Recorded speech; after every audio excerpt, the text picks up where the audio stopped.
Welcome to next level. మీరు గత few మంత్స్‌గా few ఇయర్స్‌గా ఈ పర్టిక్యులర్ ఎగ్జామ్ కోసం ఏదైతే వెయిట్ చేస్తున్నారో అది రేపు జరగబోతుంది. ఏడబ్ల్యూఈ ఎలక్ట్రికల్ యాస్పిరెంట్స్‌ని అడ్రెస్ చేస్తూ మాట్లాడుతున్నా. సో, రేపు ఆర్ ఎల్లుండి మీ ఎగ్జామ్ ఉంది కదా! అయితే మీరు ఎగ్జామ్ టైమ్‌లో ఎటువంటి జాగ్రత్తలు తీసుకోవాలి? ఎగ్జామ్ అటెంప్ట్ చేసేటప్పుడు కొన్ని మినిమమ్ థింగ్స్ మీరు ఫాలో అయితే ఏమవుతుందంటే మీ రిజల్ట్ అనేది ఇంకొంచెం ఎన్హాన్స్ అవుతుంది. సో, ఈ వీడియో ద్వారా మీరు ఒక 2 మార్క్స్ గెయిన్ చేసినా, 5 మార్క్స్ గెయిన్ చేసినా అదే మీ జాబ్ డిసైడింగ్ ఫ్యాక్టర్ అవ్వచ్చు. సో, వీడియో పూర్తిగా చూడండి. సో, ఎందుకంటే ఇప్పుడు మీరు ఎంతో బాగా చదివిన తర్వాత ఎగ్జామినేషన్ హాల్‌లో ఆ టైంలో ఆ 3 అవర్స్ పెర్ఫార్మన్స్ చాలా ఇంపార్టెంట్. సో, మీరు ఇంత చదివి అక్కడ కొంచెం తడబడినా సరే మీ ప్రిపరేషన్ అంతా వేస్ట్ అయిపోతుంది. సో, మీరు కొన్ని మినిమమ్ బేసిక్స్ అనేవి ఫాలో అయ్యి ఆ ఎగ్జామినేషన్ అనేది రాస్తే మీరు ఖచ్చితంగా మీరు ప్రిపేర్ అయిన దానికి ది బెస్ట్ పాసిబుల్ అవుట్‌పుట్ అనేది వస్తుంది. సో, దానికోసమే ఈ వీడియో చేస్తున్నా. సో, ఈరోజు, రేపు మీరు తీసుకోవాల్సిన జాగ్రత్తలన్నీ మాట్లాడదాం. ఫస్ట్ థింగ్ ఏంటంటే దయచేసి మీ ఎగ్జామినేషన్ సెంటర్‌ని ముందుగా చెక్ చేసుకోండి. ఎగ్జామినేషన్ సెంటర్ ఏదైనా ఎక్స్‌వైజెడ్ కాలేజ్ ఉందనుకోండి. అదే పేరుతో 2 కాలేజెస్ ఉండొచ్చు. డబుల్ చెక్ చేసుకొని ఎంత టైం పడుతుందని చూసుకోండి. మీరు పీక్ ట్రాఫిక్ టైంలో ఎంత టైం పడుతుందనేది ఎస్టిమేట్ చేసుకోండి. దానికంటే ఒక గంట ముందే మీరు స్టార్ట్ అయిపోండి. అంటే మీరు 7:30కో, 8కో వెళ్ళాలనుకోండి. 9 ఎగ్జామ్‌కి మీరు 7కే వెళ్ళిపోయేలాగా ప్లాన్ చేసుకోండి. అంటే మనకి అనుకోని సిట్యుయేషన్స్ ఏమైనా ఎదురైనా సరే ఎప్పుడు కూడా ఎగ్జామినేషన్ సెంటర్‌కి రష్ అవుతూ వెళ్ళకూడదు. టైం అయిపోతుందేమో అని కంగారు పడుతూ. ఆ కంగారులో మీరు చాలా లాస్ అవుతారు. నేను నీట్ స్టూడెంట్స్‌ని చూసాను. ఎంతోమంది అలా ఇబ్బంది పడ్డారు. మీరు అలాంటి సిట్యుయేషన్‌లో ఉండకూడదు. అట్లాగే ఈరోజు మొత్తం కూడా మీరు క్విక్‌గా చిన్న చిన్న రివిజన్స్ చేసుకుంటూ హ్యాపీగా మంచిగా స్లీప్ వేయండి. ఈరోజు స్లీప్‌లెస్ నైట్ మాత్రం గడపొద్దు. అంటే a day before the examination I am saying. And మీ మీ క్లాస్ రేపు మీ ఎగ్జామ్ అనేది 9-12 ఆర్ 2-5 అయితే ఆ టైంని మీ బాడీ యాక్టివేటెడ్‌గా ఉండేలా చూడండి. దయచేసి ఆ స్లాట్‌లో ఈరోజు, రేపు పడుకోవద్దు. అర్థమవుతుందా? So, these are the basic things. ఇప్పుడు ఈ ఎగ్జామినేషన్ సెంటర్‌లోకి వెళ్ళిపోదాం. I mean just 1 minute. నా దగ్గర డిజిటల్ బోర్డ్ లేదు. చెప్పాను కదా! I'm out of state home అని. సో, ఇప్పుడు చూడండి. ఫస్ట్ వన్ థింగ్ ఇప్పుడు ఎగ్జామినేషన్ హాల్లోకి ఎంటర్ అయిపోయాం. మీరు ఎగ్జామ్ రాస్తున్నారు. గుర్తుపెట్టుకోవాల్సింది మీరు 1 ఇయర్ పెట్టిన ఎఫర్ట్ 1 ఇయర్ అవ్వచ్చు, 1 మంత్ అవ్వచ్చు, 2 మంత్స్ అవ్వచ్చు, ఎంతైనా సరే మీరు పెట్టిన టోటల్ ఎఫర్ట్ యొక్క రిజల్ట్ ఈ 3 అవర్సే డిసైడ్ చేయబోతుంది. సో, ఈ 3 hours me presence of mind, me confidence అన్నిటికంటే ముఖ్యమైనది మీ పేషెన్స్ చాలా ఇంపార్టెంట్. అందరు స్టూడెంట్స్ కామన్‌గా చేసే మిస్టేక్స్ మీకు చెప్తాను. ఆ మిస్టేక్స్‌ని మీరు ఖచ్చితంగా అవాయిడ్ చేయండి. So, right. ఫస్ట్ ఏంటంటే జనరల్‌గా ఎగ్జామినేషన్ హాల్‌లో మీకిప్పుడు జనరల్‌గా ఏడబ్ల్యూ పేపర్ కాబట్టి మోస్ట్ ఆఫ్ ద క్వెషన్స్ థియరిటికల్‌గా వచ్చినాయి అనుకుందాం. ఫర్ ఎగ్జాంపుల్ అలా వచ్చినాయి అనుకుందాం. మీకేంటంటే తక్కువ టైంలోనే మీరు ప్రిపరేషన్ కంప్లీట్ చేసి what we call exam finish చేసేయడానికి ఛాన్స్ వచ్చింది. 3 అవర్స్ ఎగ్జామ్ 1 అవర్‌లో కంప్లీట్ అయిపోయే ఛాన్స్ కూడా ఉంటుంది ఒక్కొక్కసారి. సో, మీరేమనుకుంటారంటే ఫాస్ట్‌గా ఫినిష్ చేసేద్దాం అని అనుకుంటారు. అది చాలా తప్పు. Don't be rush to finish your examination. మీ టోటల్ ఎగ్జామినేషన్‌ని డివైడ్ చేసుకోండి. 3 అవర్స్ టైం ఉంది కదా! ఎప్పటికప్పుడు క్రాస్ చెక్ చేసుకోండి. మనకి ఎగ్జామినర్ అన్నీ మనం గెస్ చేయలేం. టఫ్ క్వెషన్స్ ఇవ్వచ్చు, ఈజీ క్వెషన్స్ కూడా ఇవ్వచ్చు కదా! టైం అనేది చెక్ చేసుకుంటా ఉండాలి. ఓకే. టోటల్ టైం వచ్చి 3 అవర్స్. నాకున్నవి ఎన్ని క్వెషన్స్? 100 క్వెషన్స్. సో, అవర్లీ నేను 35 క్వెషన్స్ చేయాలి.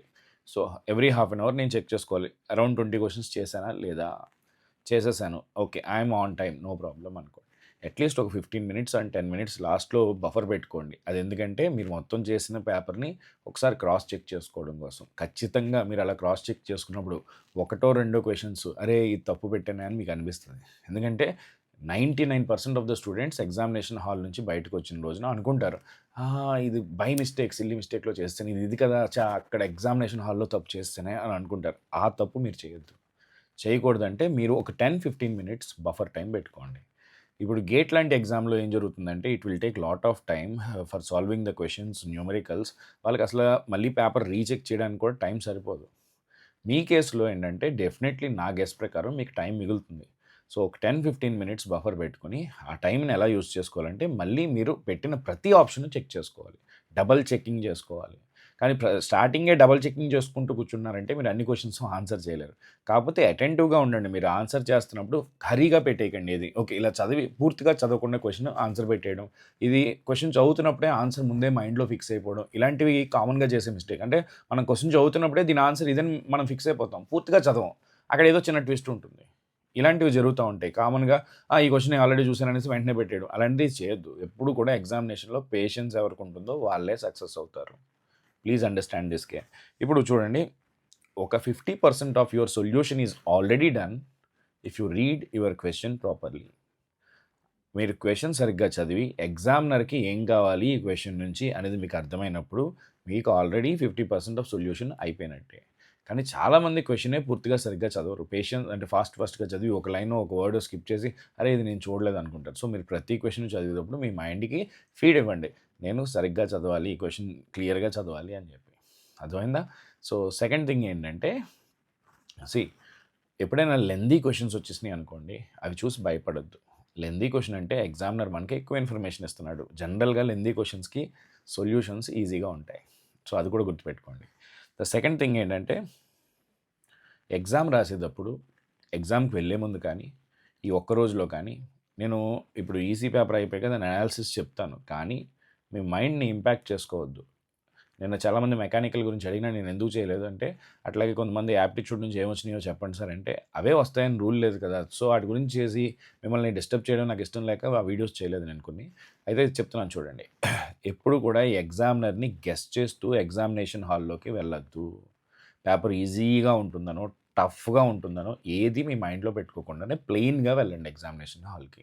ఈజీగా వస్తే యాక్సెప్ట్ చేయండి, టఫ్గా వచ్చింది అనుకోండి తర్వాత ఈజీ క్వశ్చన్స్ ఉంటాయేమో అనుకోండి, లేదా ఇది అందరికీ టఫే, ఇందులో నేను మినిమం పెర్ఫామ్ చేసినా సరే నాకు మంచి మార్క్సే వస్తాయని అనుకోండి. టఫ్ క్వశ్చన్స్ ఒక 2-3 చూడగానే మనం డిసప్పాయింట్ అయిపోయి కాన్ఫిడెన్స్ లూజ్ అయిపోయామంటే తర్వాత క్వశ్చన్స్ మీద ఇంపాక్ట్ పడుతుంది. అందుకే త్రూ అవుట్ ద ఎగ్జామ్ కాన్ఫిడెంట్గా ఉండడం, పేషెన్స్తో ఉండడం, ప్రెజెన్స్ ఆఫ్ మైండ్తో ఉండడం చాలా ఇంపార్టెంట్.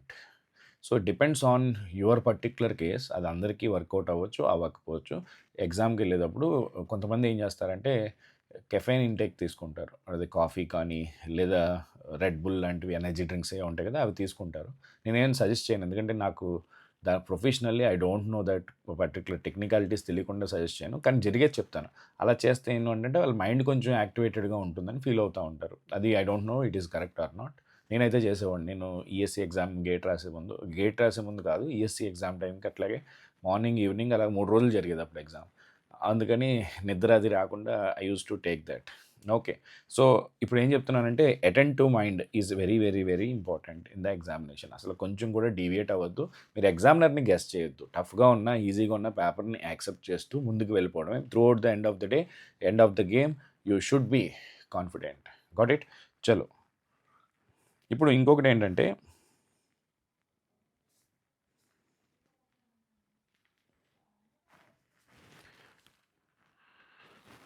టుమారో అంటే రేపు మీరు లేచిన వెంటనే ఖచ్చితంగా గుర్తుపెట్టుకోండి, మీరు లేచిన వెంటనే you are going to win అని మీకు మీరు చెప్పుకోండి.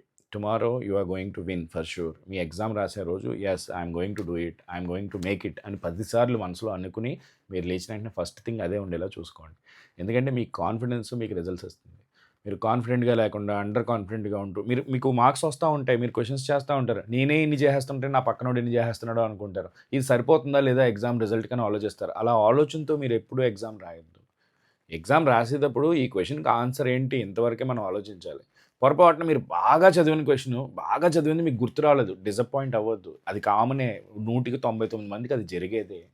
ఒక్కొక్కసారి గుర్తురాదు. నేను ఇప్పుడు నాకు నెట్వర్క్స్ బాగా వచ్చు, నెట్వర్క్స్ నుంచి నేను క్వశ్చన్ చేయలేకపోయాను అనుకోండి, ఆ ఎగ్జామినేషన్ హాల్లో బాధపడకూడదు మనం. ఎగ్జామినేషన్ హాల్లో మనం ఏంటంటే ఇప్పుడు ఏది ఇంపార్టెంట్, నాకు ఆ ఫార్ములా గుర్తు రావట్లేదు, నేను చదివాను, ఏం చేయాలి?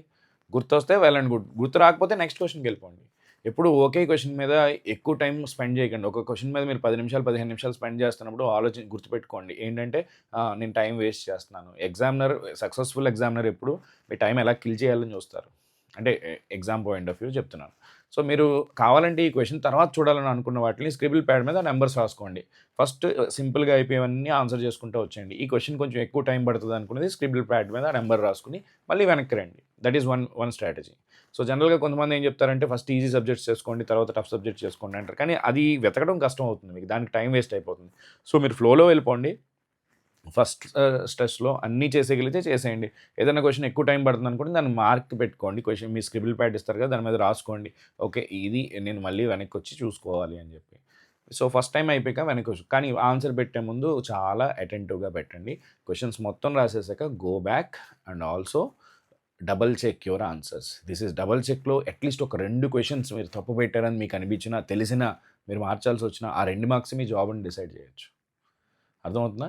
అండ్ ఎగ్జామ్ అయిపోయాక పనికి మాలిన అవసరం లేని డిస్కషన్స్‌లో ఫాలో అవ్వద్దు. కట్ ఆఫ్ ఎంతుంటుంది, అంతుంటుంది అని అందరూ చెప్తారు. ఏవో ఒకటి చెప్తారు. ఎందుకు అవన్నీ అవసరం లేదు. మీరు మీ కష్టాన్ని ఇచ్చారు కదా! రిజల్ట్ గురించి మర్చిపోకండి. హార్డ్‌లీ 1 మంత్‌లో మీకు రిజల్ట్ వచ్చేస్తది. So, you deserve some relaxation for sure. నేను కూడా I deserve the relaxation. Okay. So, మీ ఎగ్జామ్ అయిపోయిన వెంటనే నేను కూడా ఎక్కడికో చోటుకి వెళ్తాను. డెఫినెట్లీ. ఎందుకంటే this exam is really emotional.